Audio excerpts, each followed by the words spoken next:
How to make cinematic videos in Reelshot. Want to make your videos look like they belong on the big screen? Reelshot can help you achieve that cinematic feel.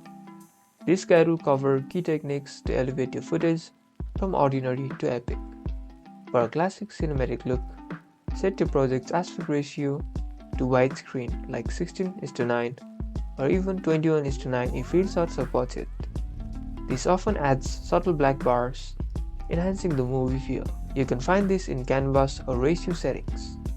Color grading is crucial. Experiment with filters or apply a custom LUT to give your video a consistent cinematic tone.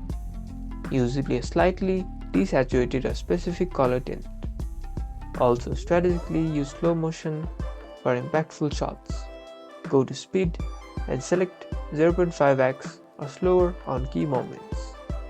Layer in some epic instrumental background music and ensure its volume is balanced so it doesn't overpower your footage. For transitions, opt for subtle fades or dissolves rather than flashy effects. Combine will give your Reelshot video a truly cinematic polish. You've successfully learned how to make cinematic videos in Reelshot.